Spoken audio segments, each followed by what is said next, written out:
बाबा, आप रुक जाइए, मौसम बहुत ज्यादा खराब है। मुझे तो समझ नहीं आ रहा। ये दिन पर दिन मौसम खराब होता जा रहा है। अगर ऐसे ही चलता रहा तो मजदूरी नहीं कर पाऊंगा और घर में खाने को एक दाना तक नहीं आ पाएगा। तभी बहुत तेज आंधी तूफान चलता है।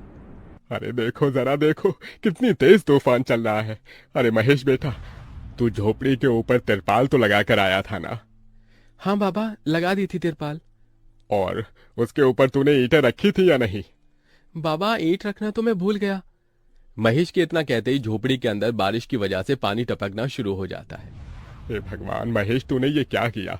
तुझे मैंने कहा था बारिश और तूफान तेज है, तुझे ईंटें रख देनी चाहिए थी। मुझे लग रहा है कि तिरपाल उड़ गई। चल चल मेरे साथ चल। अब तुझे मेरे साथ भीगते हुए मेहनत करनी होगी, नहीं तो पूरे घर में पानी ही पानी भर जाएगा।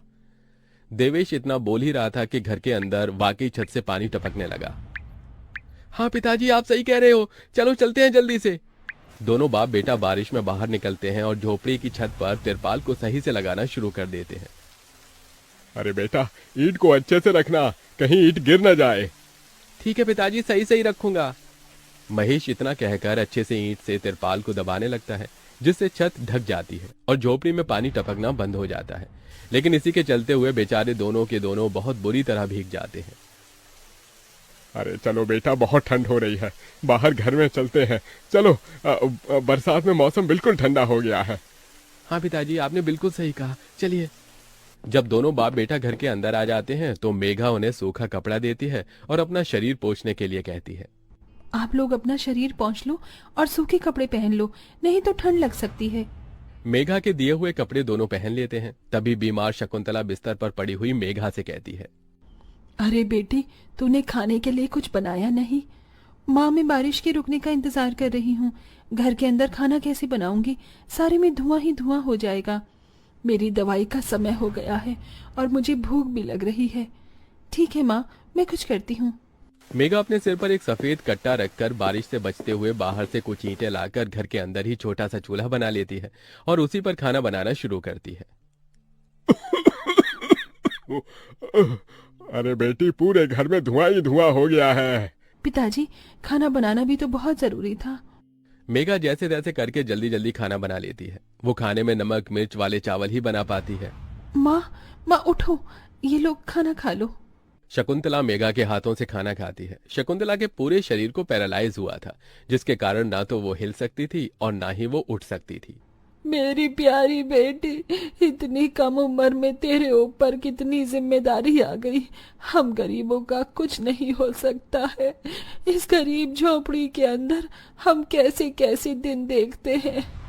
कोई बात नहीं माँ, बच्चे समय के अनुसार बड़े होते हैं, लेकिन मैं समय से पहले बड़ी हो गई हूँ। आपको तो खुश होना चाहिए। मैं तो इस कदर लाचार हो गई हूँ कि तेरे सर पर हाथ रखकर तुझे आशीर्वाद भी नहीं दे सकती बेटा। शकुंतला की आंखों से आंसू निकल रहे थे। मेघा उसके आंसू पोंछकर अपनी मां को हौसला देती है, जिसके बाद वो अपने भाई और पिता के साथ बैठकर खाना खाती है। बारिश होती ही रहती है, लेकिन बारिश रुकने का नाम ही नहीं लेती। खाना खाकर वो सभी सो जाते हैं। आधी रात के समय जिस तरफ शकुंतला का बिस्तर होता है, वहां पर पानी टपकना शुरू हो जाता है। अरे ये क्या, पानी टपक रहा है। मेघा, मेघा, लगता है सो गई। अब मैं क्या करूं? ये पानी तो धीरे धीरे टपकता ही जा रहा है। शकुंतला रात भर अपने ऊपर टपकते हुए पानी को ऐसे ही झेलती रहती है, जिसकी वजह से सुबह तक उसके पूरे शरीर में बुखार फैल जाता है। अरे, अरे ये क्या माँ, आपको तो बहुत ही बुखार हो गया है। रात भर ये झोपड़ी की छत टपकती ही रही। मैंने तुम्हें उठाने की कोशिश की, लेकिन तुम्हारे तक आवाज नहीं गई। ये सुनकर मेघा को बहुत अफसोस होता है। वो सूखे कपड़ों पर अपनी माँ को सहारा लगाकर लिटा देती है और उनके कपड़े भी बदल देती है। लेकिन तभी अचानक से गांव में बाढ़ आ जाती है। अरे अरे ये क्या हो, यहाँ तो पानी भर रहा है। अरे लगता है गांव में बाढ़ आ गई है। अरे हम लोग क्या करें? अरे बेटा महेश, अरे भाई, अपनी माँ को कंधे पर उठा, नहीं तो हम सभी बह जाएंगे। अरे पानी में कोई जुगाड़ करता हूँ बेटा। देवेश फौरन घर के बाहर जाता है। जहां वो आसपास देखता है, उसे एक रेडी दिखाई देती है। देवेश उसे लेकर आता है, जिस पर शकुंतला को लिटा देता है। अरे चारों तरफ पानी ही पानी हो रहा है, हमें अब यहाँ से जाना होगा, नहीं तो पानी में हम डूब जाएंगे। तभी अचानक से उनकी झोपड़ी पानी में डूबकर बह जाती है।